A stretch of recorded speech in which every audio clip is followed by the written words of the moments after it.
The great hall of the Galactic Council stretched out like a metal canyon. Thousands of seats rose up in circles around a bright stage in the center. The air hummed with voices speaking in hundreds of different languages. Creatures with 4 arms sat next to beings made of living crystal. Some looked like giant insects, while others appeared as floating clouds of gas. Ambassador Sarah Chen walked down the long path to the speaking platform. Her black uniform looked plain compared to the colorful robes and shining armor worn by other diplomats. Every step echoed in the massive space. She could feel thousands of eyes watching her. Most of those eyes showed no respect. Sarah reached the platform and looked up at the High Chancellor. Vexari was 12 feet tall with purple skin and golden eyes that never blinked. His voice boomed across the hall without any machine to make it louder. "The Council recognizes the human representative," Vexari said. His tone made it clear he thought this was a waste of time. "Speak quickly. We have important matters to discuss." Sarah took a deep breath. She had practiced this speech 100 times. Earth's leaders had sent her here with one job: warn the galaxy about what was coming, save as many lives as possible. "Honored Council members," Sarah began, "I bring urgent news from the Terran Federation. Our deep space sensors have detected movement in the outer rim. Ancient machines are waking up. The same machines that destroyed civilizations 50,000 years ago." A sound like breaking glass filled the hall. It took Sarah a moment to realize it was laughter. The crystal beings were laughing at her. Soon other species joined in. The insect creatures clicked their claws together. The gas clouds pulsed with bright colors. "Machines," called out Ambassador Krex from the hegemony. His species looked like giant lizards covered in metal scales. "Primitive human, your people have been in space for barely 200 years. We have records going back millions of years. There are no ancient machines." More laughter filled the hall. Sarah felt her face grow hot but forced herself to stay calm. She had expected this reaction. Humans were the newest members of the Galactic Council. Most species saw them as children playing with toys they did not understand. "The evidence is clear," Sarah continued. 3 star systems in Sector 7739 have gone completely dark. No radio signals, no light, nothing. Our exploration ships found empty space where planets used to be. High Chancellor Vexari leaned forward in his massive chair.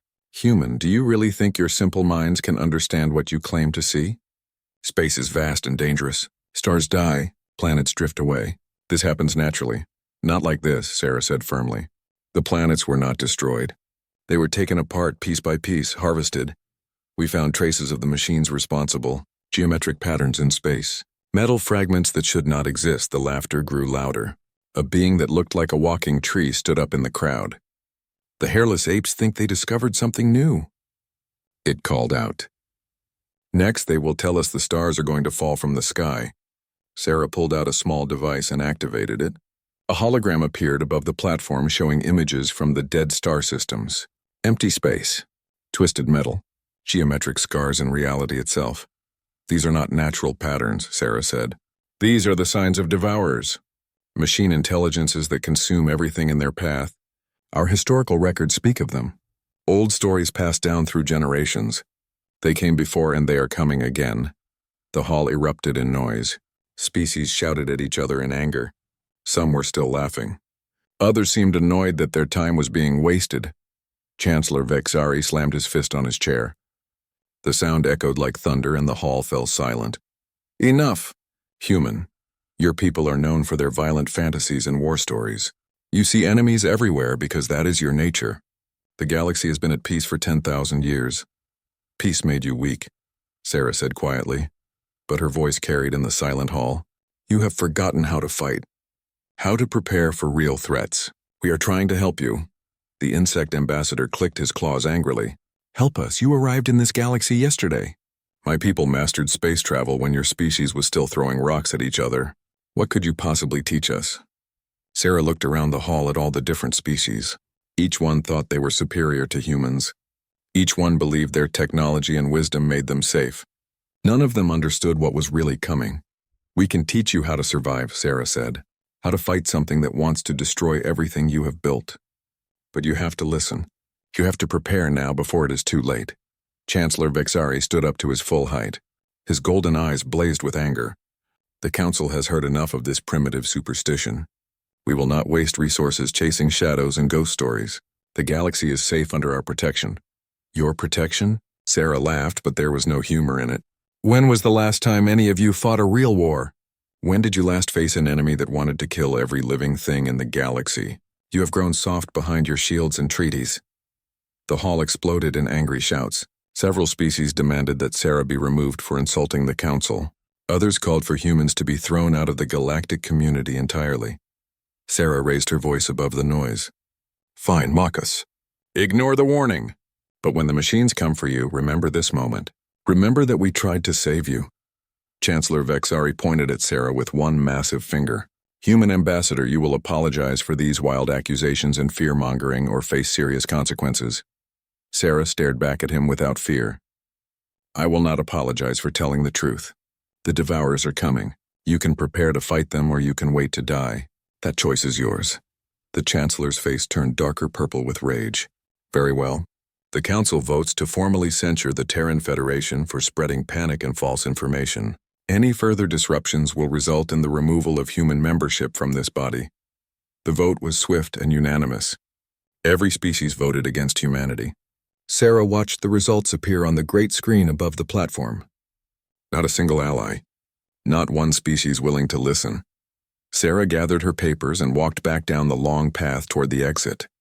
The hall was still filled with angry voices and mocking laughter. She could hear them making jokes about stupid humans and their war fantasies. At the doorway, Sarah turned back one last time. She looked up at Chancellor Vexari and spoke in a voice that somehow reached every corner of the massive hall. You have made your choice. Humanity has done its duty. We warned you. What happens next is on your heads, not ours. Then she walked out, leaving the council to their laughter and their false sense of security. Behind her, the debate turned to other matters. Trade agreements, border disputes, small problems that would not matter when the real enemy arrived. Sarah did not look back again. She had delivered the warning as ordered. Now humanity would have to prepare alone for what was coming. The galaxy had chosen to remain blind. Soon they would learn the price of that blindness. The Devourers were coming whether the council believed it or not. 3 months passed after the council meeting. Chancellor Vexari had almost forgotten about the human warning. The galaxy continued its peaceful routine. Trade ships moved between star systems. Diplomatic meetings solved small problems. Everything seemed normal. Then the first distress signal arrived. It came from Kepler Station in the Outer Rim. The message was short and filled with static. Unknown contacts approaching. Massive geometric shapes. They are not responding to. Help us. Oh gods, they are. Signal lost. At first, the council thought it was just equipment failure. Space was dangerous and stations sometimes went dark. But then more signals came. 3 systems reported strange objects in space. 4 colonies went silent. A trade convoy vanished without a trace. The reports all described the same thing. Huge metal structures moving between stars. Ships that looked like geometric puzzles made of dark metal. They did not respond to radio calls. They did not attack with weapons. They simply consumed everything in their path. Chancellor Vexari called an emergency meeting. The great hall filled with worried diplomats. The laughter from 3 months ago was gone. Now there was only fear. What do we know? The Chancellor demanded. Admiral Corex of the Hegemony Fleet stood to report. His metal scales had lost their shine. 17 systems have gone completely dark. No survivors, no wreckage. The planets are simply gone. Gone. Ambassador Irel of the Crystal People asked. Her voice rang like a bell, but now it sounded cracked. Planets cannot just disappear. See for yourself, Admiral Corex activated a hologram. It showed empty space where a solar system used to be. Only the star remained, burning alone in the darkness. This was the Telos system. 5 planets. 2 billion people. Now there is nothing. The hall fell silent. Many diplomats stared at the empty space in shock. Others whispered prayers in their native languages. How is this possible? Chancellor Vexari asked. What weapon could destroy entire planets without leaving debris? They were not destroyed, Admiral Corex said quietly. Our long-range sensors detected the process. The planets were taken apart piece by piece, dismantled down to individual atoms, harvested. The word sent chills through the assembled diplomats. Harvested, like crops in a field. Ambassador Zeth of the Flowing Ones raised a tentacle. Perhaps we should contact the humans. They seem to know something about this threat. Chancellor Vexari's eyes flashed with anger. We will not panic and beg help from primitives. The hegemony fleet will handle this situation. Admiral Corex looked uncomfortable. Chancellor, we tried. Task Force 7 engaged the intruders at Rigel Station. 43 ships, the best weapons in the galaxy. And, the Chancellor demanded, gone in 17 minutes. The enemy ships adapted to our weapons after the first few shots. Our energy beams stopped working. Our missiles were absorbed somehow. The entire task force was dismantled just like the planets. The hall erupted in fearful voices. Some species demanded immediate evacuation of the rim worlds. Others wanted to mobilize every fleet in the galaxy. A few suggested trying to negotiate with the invaders. Chancellor Vexari slammed his fist down. Order. We will not panic like frightened children. Send Task Force Prime to investigate. Use every weapon we have. Over the following weeks, the situation grew worse. Task Force Prime met the same fate as Task Force 7. The geometric ships continued their advance toward the inner systems. Nothing could stop them or even slow them down. The Zephyrian Republic tried their famous energy shields. The barriers that had protected their worlds for 1,000 years lasted less than an hour. The Crystalline Collective attempted to hide their planets using light-bending technology. The invaders found them anyway. Each victory made the enemy stronger. They learned from every encounter, adapted to every weapon, evolved past every defense. The geometric ships grew larger and more complex as they consumed more material. Fear spread through the galaxy faster than the actual invasion. Trade stopped. Colonies evacuated. Some species started building massive refugee fleets to flee toward the galactic edge. Meanwhile, something strange was happening in human space. Large unmarked ships appeared at every human colony. They loaded people and equipment with military efficiency. When other species asked questions, human officials gave simple answers. Routine relocation, they said. Temporary measures for citizen safety. But the evacuations looked too organized, too planned. Like humanity had been preparing for this exact situation for a long time. Ambassador Chen arrived at the council building for another emergency session. She walked through halls filled with panicking diplomats. The same beings who had mocked her 3 months ago now watched her with desperate eyes. The human representative. Request permission to address the council, she announced. Chancellor Vexari looked older than before. His purple skin had faded and his golden eyes were dim. The council will hear the human proposal. Sarah walked to the platform where she had delivered her warning. The hall was quieter now. No laughter. No mocking voices. Just the sound of frightened breathing from 100 different species. 3 months ago I stood here and warned you about the Devourers, Sarah began. You laughed. You called us primitive. You said we were spreading fear and superstition. Several diplomats looked away in shame. Others stared at their hands or feet. Now 17 systems are dead. Billions of people are gone. Your greatest fleets have been destroyed. And still the machines advance. Sarah's voice carried clearly through the silent hall. Do you believe us now? What do you want? Chancellor Vexari asked quietly. Nothing, Sarah replied. We tried to save you. You refused our help. Now humanity must save itself. But surely you will share your knowledge, Ambassador Earl pleaded. Help us fight these machines. Sarah looked around the hall at all the species that had dismissed humanity as insignificant. Why should we? When we needed your support, you mocked us. When we offered alliance, you rejected us. Why should we risk human lives for people who see us as inferior? The hall filled with desperate voices. Diplomats begged for human assistance. They promised trade agreements and technology transfers.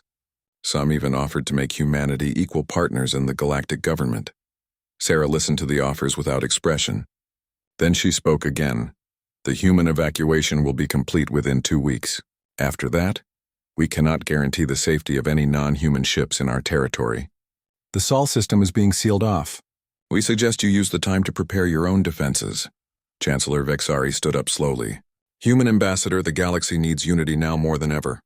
Surely your people understand this.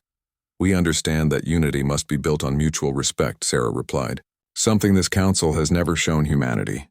You made your choice 3 months ago. Now live with the consequences. She turned and walked toward the exit. Behind her, the hall exploded into panicked arguments. Species blamed each other for the crisis. Some demanded immediate surrender to the machines. Others called for a final desperate battle. At the doorway, Sarah paused and looked back one last time. The Devourers will reach the core systems in 6 months. Maybe 7 if you fight well. Use that time wisely. Then she was gone, leaving the Galactic Council to face the approaching darkness alone. Outside the building, unmarked human ships continued their mysterious evacuation, loading the last of their people, preparing for something the rest of the galaxy could not understand. The machines continued their advance, consuming everything in their path, and somewhere in the distance humanity was making preparations of their own. The Devourer swarm had consumed half the galaxy. Entire sectors went dark as the geometric ships advanced like a metal plague. The Council's greatest minds worked day and night to find solutions, but nothing worked. Every weapon failed. Every strategy crumbled. Chancellor Vexari stood alone in his private chamber, staring at the tactical display. Red zones marked dead systems. Yellow showed areas under attack. Only a small circle of green remained around the galactic core. At the current rate of advance, they had perhaps 3 months before complete extinction. A soft chime indicated someone was requesting entry. "Come," the Chancellor said without turning around. Ambassador Earl entered, her crystalline form dimmed with exhaustion. "Chancellor, the Science Council has completed their analysis. The machines adapt faster than we can develop new weapons. They learn from every encounter." "What about the Nexus Defense Grid?" Vexari asked. The grid was the Council's most powerful weapon system. Thousands of orbital platforms surrounding the core worlds. The machines destroyed a similar system at Altair Prime in 47 minutes. Earl replied sadly. They absorbed the energy and used it to build more ships. Vexari closed his eyes. Every option led to the same conclusion. Total defeat. The extinction of galactic civilization unless... What about the humans? He asked quietly. Rel's form flickered with surprise. Chancellor, we expelled them from the Council 3 months ago. They sealed off their territory and refuse all communication. Send a diplomatic mission to the Sol system, Vexari ordered. Emergency protocols. Full ambassadorial authority. Sir, they made it clear that non-human ships would not be safe in their space. Then we take that risk, because the alternative is death for every living being in the galaxy. 2 days later, a small Council diplomatic ship approached the edge of human space. Ambassador Earl commanded the mission personally, along with representatives from 12 major species. All had been chosen because they had shown the least hostility toward humanity during past encounters. What they found shocked them beyond words. The Sol system had been transformed into something unrecognizable. Earth was surrounded by massive orbital rings that pulsed with unknown energy. Mars had become a giant shipyard building vessels of impossible design. The asteroid belt had been converted into weapons platforms that tracked their approach with mechanical precision. This is impossible, whispered Commander Thex, the mission's military advisor. They have done in 6 months what should take centuries. Look at those ship designs, Earl said, studying the tactical display. I have never seen anything like them. The energy signatures do not match any known technology. As their ship approached Earth, they were intercepted by a human patrol vessel. It was sleek and angular, covered in what looked like living metal that shifted and flowed across its surface. Council diplomatic mission. You are in restricted space, came a voice over the radio. State your business. This is Ambassador Earl requesting immediate audience with human leadership. The galaxy faces extinction. We need your help. A long pause. Then, follow our lead ship. Any deviation from the flight path will be considered hostile action. They were escorted through the outer defenses toward Earth. The planet itself was barely visible beneath layers of orbital installations. Cities of metal and light floated in space around the blue world. Construction ships moved between massive structures like insects building a hive. Their escort delivered them to a space station the size of a small moon. Inside, they were met by Admiral Marcus Rodriguez, head of the Terran Defense Force. He was a stern man with gray hair and cold eyes that showed no welcome. You have exactly 1 hour, Rodriguez said without greeting. My orders are to listen to your proposal and give you our response. Nothing more. The delegation was led to a stark conference room. No decorations. No comfort. Just a table and chairs that made it clear this was not a friendly meeting. Ambassador Earl activated a holographic display showing the galactic situation. Red zones covered most of the map. Admiral, the machines have consumed 60% of galactic civilization.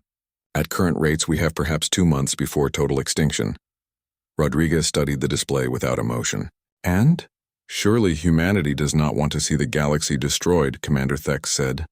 You are part of this civilization, are we? Rodriguez asked coldly. 3 months ago, your council voted unanimously to censure us for trying to save your lives. You called us primitive. You mocked our warning. You treated us like ignorant children. Urel's form flickered with shame. We were wrong. We admit that freely. But millions of innocent beings will die if we cannot stop the machines.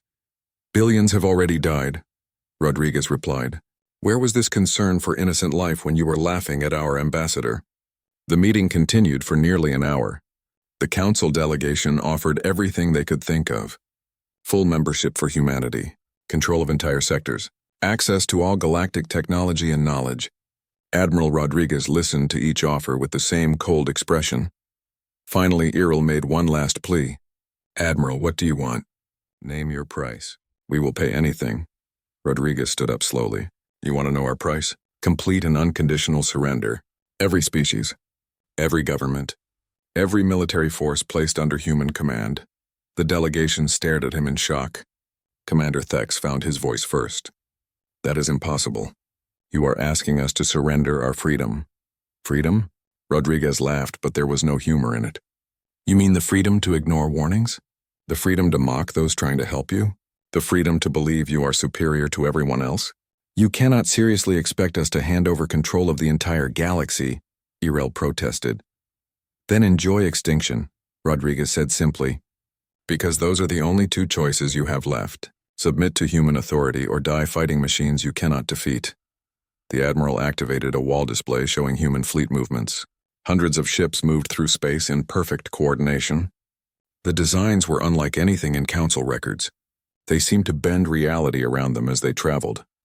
This is what 200 years of preparation looks like, Rodriguez explained. While you were enjoying peace and prosperity, we were getting ready for war. While you were growing soft, we were growing strong. While you were forgetting how to fight, we were learning how to kill gods. Preparation for what? Irel asked. For exactly this situation. We knew the Devourers would return. We knew the galaxy would not be ready. So we prepared to stand alone if necessary. Commander Thex leaned forward. How did you know?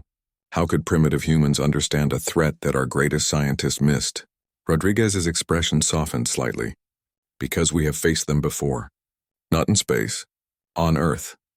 50,000 years ago when we were still living in caves. The Devourers came then too. Most life on our planet died. But some humans survived, and we remembered. The revelation hit the delegation like a physical blow. Humanity had not discovered the threat through technology or research. They had lived through it, survived it. Their entire species carried the memory of fighting for survival against impossible odds. The genetic memory lives in every human, Rodriguez continued. The knowledge of what these machines are, how they think, how they can be beaten. We are the only species in the galaxy that truly understands what you are facing. Urel's form had gone completely dim, and your terms remain the same. Complete surrender? Complete surrender to human military authority during the war, Rodriguez clarified. After the Devourers are defeated, we can discuss long-term arrangements. But right now, today, you choose. Submit or die. The delegation requested time to contact their governments. Rodriguez gave them 12 hours. The machines will not wait for your committees and debates. Decide quickly. As the council ship prepared to leave, Iril asked one last question. Admiral, if we surrender to human authority, do you truly believe you can win? Rodriguez looked out at the transformed Sol system. Ships moved between orbital platforms like schools of metal fish. Construction continued on weapons that defied known physics. Earth itself pulsed with power that seemed to bend space and time. Ambassador, we have been preparing for this war since before your species discovered fire. The Devourers think they understand warfare. They think they can adapt to any threat. But they have never faced humanity in our natural element. Which is? Rodriguez smiled, and for the first time it held genuine warmth. Total war. The kind where survival of your species depends on victory. The Devourers are about to learn why humans conquered their own world before they ever left it. The delegation departed with their impossible choice. Behind them, human preparations continued with inhuman efficiency. The galaxy would submit or it would burn, but either way, humanity would be ready when the final battle came. The Council's surrender came within 8 hours, not because they wanted to submit to human authority, but because they had no choice. The Devourers had accelerated their advance. 3 more core systems fell while the diplomats debated. Extinction was no longer months away. It was weeks. Chancellor Vexari signed the surrender documents with hands that shook from exhaustion and defeat. Every major species followed. The hegemony, the Crystal Collective, the Flowing Ones. Species that had ruled the galaxy for millions of years now took orders from humans who had been in space for barely 2 centuries.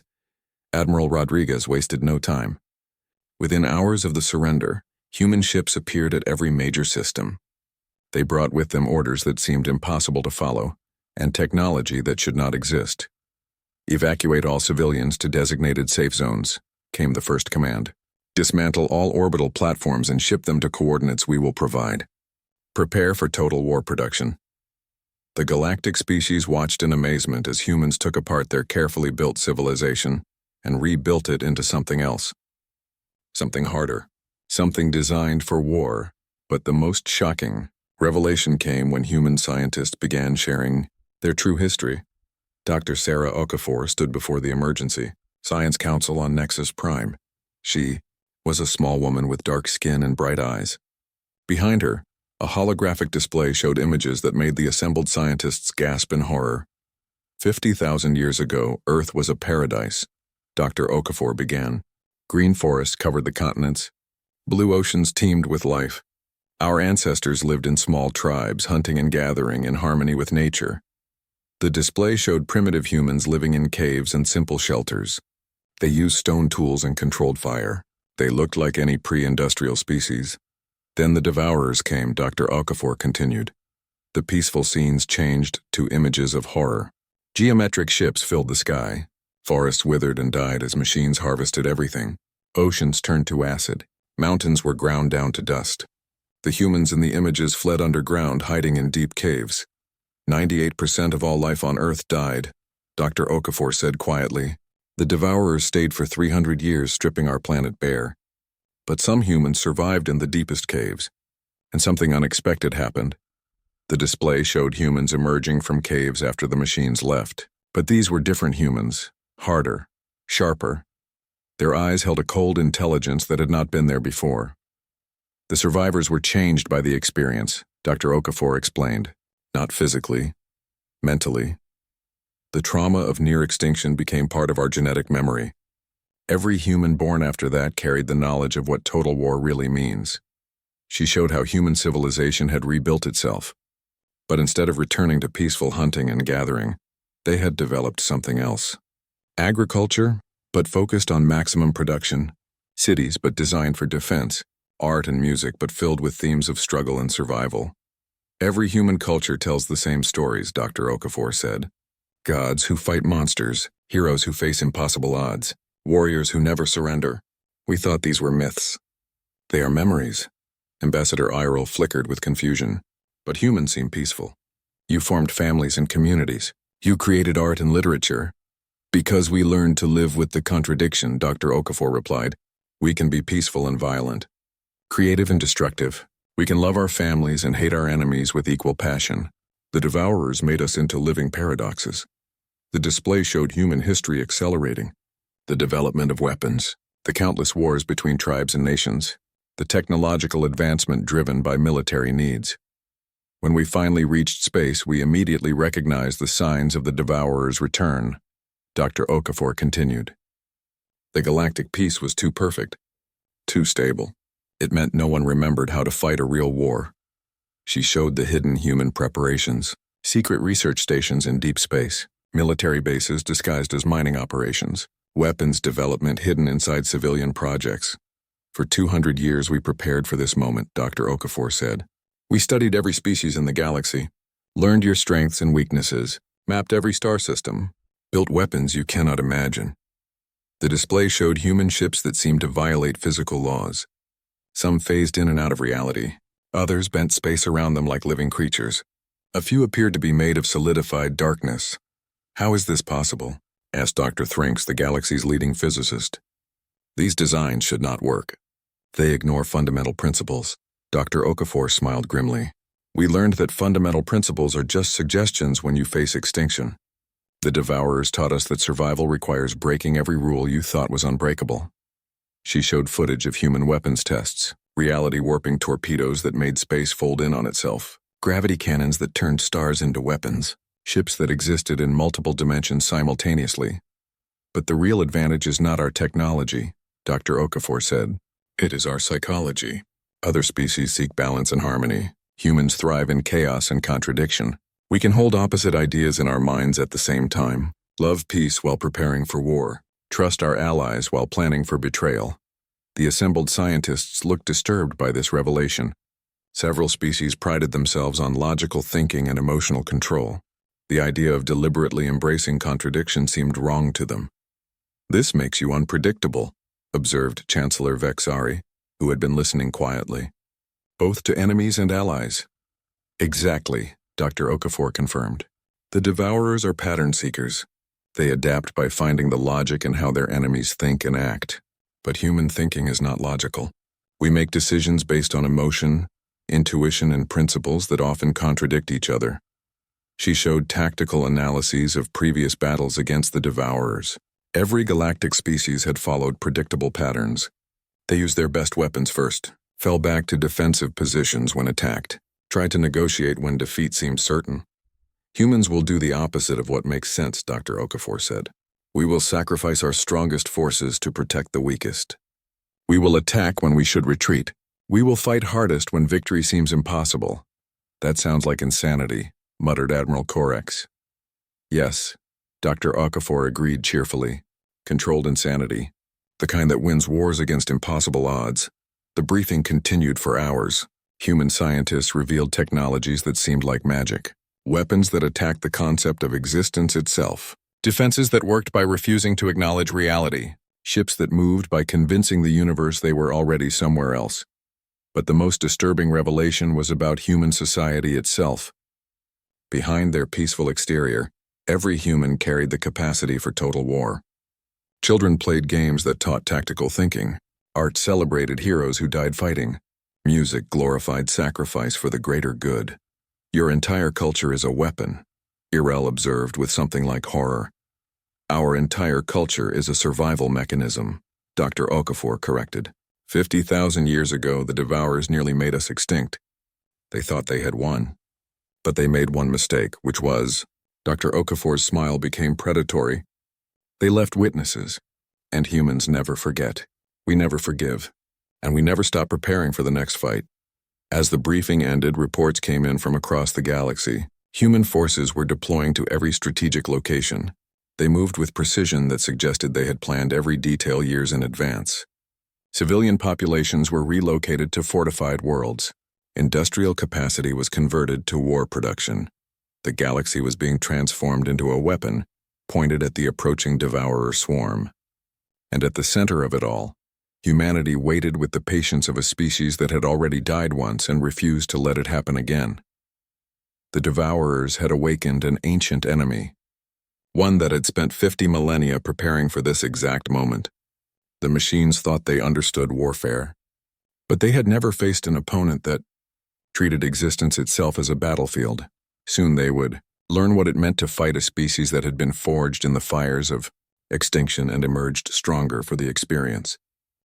The final battle began at the galactic core, where the Devourer intelligence had established its primary node. The ancient machine had grown massive over the months of conquest, incorporating the technology and knowledge of 100 civilizations. It stretched across 3 star systems like a geometric cancer, consuming suns themselves to fuel its expansion. Admiral Rodriguez stood on the bridge of the human flagship Defiance, watching the tactical display with cold satisfaction. Around him, the combined galactic fleet waited for his orders. Ships from every species floated in perfect formation, their crews united under human command for the first time in galactic history. Final fleet status, Rodriguez ordered. 12 million vessels ready for combat, reported Commander Singh. All species accounted for. All weapons charged. The enemy has detected our approach. The Devourer response was immediate and overwhelming. Geometric ships poured out of the core systems like metal insects from a hive. Each one was the size of a city, covered in adaptive armor that had learned to resist every weapon the galaxy possessed. "They outnumber us 50 to 1, observed Chancellor Vexari, who had insisted on joining the fleet despite having no military experience. "Numbers never mattered against the Devourers," Rodriguez replied calmly. "They adapt too quickly for conventional tactics, but they have never faced human tactics." He activated the fleet communication system. His voice reached every ship in the massive armada. "All vessels, this is Admiral Rodriguez. Today we face an enemy that has consumed half our galaxy. They believe they understand us. They believe they can predict our actions. They are wrong." The human ships began to move, but not in any formation the galaxy had ever seen. Instead of advancing in orderly lines, they scattered in seemingly random directions. Some flew directly at the enemy. Others retreated toward empty space. A few began spinning in place for no apparent reason. "Admiral, our formations are breaking apart," reported Commander Thex from the Hegemony flagship. "Your ships are not following standard battle protocols." "Because standard protocols get you killed," Rodriguez replied. "Human fleet execute pattern Chaos 7. What happened next defied every principle of space warfare. Human ships began attacking their own allies. Energy beams lanced out from Terran vessels, striking Hegemony cruisers. Missiles launched from human destroyers targeted Crystal Collective frigates. The galactic fleet erupted in confusion and panic. Species demanded explanations. Some began returning fire at the humans. Others tried to retreat from what seemed like sudden betrayal. "What are you doing?" Chancellor Vexari shouted at Rodriguez. "You are destroying our own forces." "Watch the enemy," Rodriguez said calmly. On the tactical display, the Devourer ships had stopped their advance. The geometric vessels floated motionless in space, their adaptive systems struggling to understand what they were seeing. Human ships attacking their own allies made no tactical sense. There was no pattern to analyze, no logic to adapt to. "The machines cannot predict chaos," Rodriguez explained. "They expect rational behavior, logical tactics. But humans excel at controlled insanity." The attacks on galactic ships were actually precise modifications. Human weapons fired at exact frequencies to upgrade alien shield systems. The missiles that struck Allied vessels carried nanites that enhanced their armor and weapons. What looked like betrayal was actually battlefield enhancement. "All ships, execute Phoenix Protocol," Rodriguez commanded. The human fleet suddenly stopped its chaotic movements and formed into a perfect battle formation. But it was a formation designed to fail. The ships arranged themselves in patterns that exposed their weakest points to enemy fire. They turned their strongest weapons away from the Devourers and pointed them at empty space. The Devourer intelligence analyzed this new formation and decided it was a trap. No species would deliberately weaken their own defenses unless they had a hidden advantage. The geometric ships began complex evasion maneuvers, wasting energy and time preparing for attacks that would never come. "Now," Rodriguez whispered. The real attack came from an impossible direction. Human ships that had been retreating earlier had actually moved to positions behind the galactic core. They emerged from hyperspace inside the Devourer formation itself, appearing in the one place the machines thought was safe. But these were not normal ships. They phased in and out of reality like ghosts. Some existed in multiple dimensions simultaneously. Others had convinced the universe they were something else entirely. One massive vessel appeared to be made of crystallized time itself. "Impossible," breathed Dr. Thrinks. "Those ships violate the laws of physics. Physics is just another rule to break when survival is at stake." Rodriguez replied, "The Phantom Fleet unleashed weapons that should not exist. Reality-warping torpedoes made sections of space forget that Devourer ships were there. Probability cannons fired shots that had already hit their targets before being fired. Paradox bombs created explosions that traveled backward in time. The Devourer intelligence tried desperately to adapt, but how do you defend against weapons that attack the concept of existence itself? How do you develop countermeasures against attacks that happen before they are launched?" "Full assault," Rodriguez ordered. "All ships, all weapons. Show them what 50,000 years of preparation looks like." The combined galactic fleet charged forward in a formation that looked like complete chaos, but was actually precisely calculated. Ships wove between each other in patterns that seemed random, but created overlapping fields of fire. Weapons fired in sequences that appeared wasteful, but actually maximized damage against adaptive armor. Human vessels led the charge, their crews singing ancient war songs that had been passed down since the caves of Earth.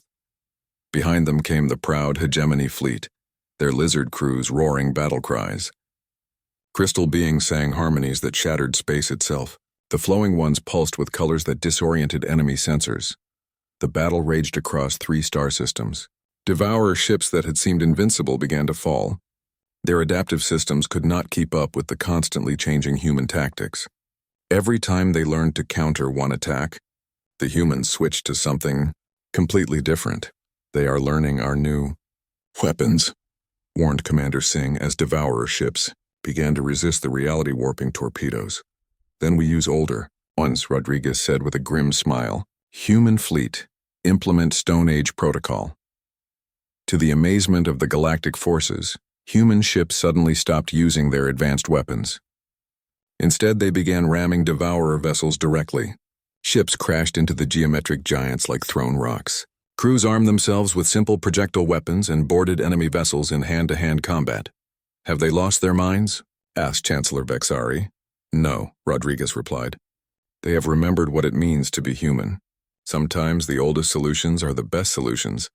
The Devourer intelligence was completely unprepared for such primitive tactics.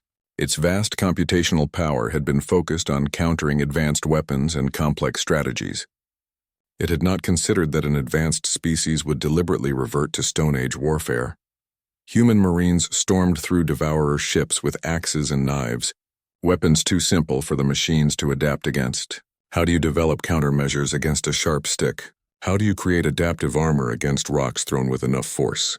The tide of battle turned. Devourer ships began to retreat toward the galactic core, but human forces followed relentlessly. They used every tactic simultaneously. Ancient weapons and future technology. Logical strategies and complete chaos. Careful planning and wild improvisation. The core intelligence is withdrawing into the primary node, reported the sensor officer. It is abandoning the outer ships to protect itself. Rodriguez studied the massive structure at the heart of the enemy formation. It was the size of a small planet, composed of geometric patterns that hurt to look at directly. This was the brain of the Devourer swarm, the source of their adaptive intelligence. All ships final assault formation, Rodriguez commanded. Target the core node, everything we have. The combined fleet formed into a spear formation with human ships at the tip. They accelerated toward the core intelligence, which began deploying its most powerful defenses. Energy barriers appeared that could stop entire fleets. Gravity wells formed to trap attacking ships. Space itself seemed to solidify around the ancient machine. But the human ships did not try to break through the defenses. Instead, they did something that made no sense at all. They began singing, not just the crews. The ships themselves began broadcasting music across all frequencies. Ancient human songs about struggle and survival. Melodies that spoke of hope in the face of impossible odds. Harmonies that celebrated the stubborn refusal to surrender. The Devourer intelligence tried to analyze the music for hidden codes or weapon frequencies. It found none. The songs were exactly what they appeared to be. Expressions of human emotion and determination, completely useless in battle, which was exactly why they worked. While the ancient machine wasted processing power trying to understand human music, the real attack came from the galactic fleet behind them. Every species added their own songs to the growing chorus. The galaxy itself seemed to be singing as millions of vessels charged toward the core.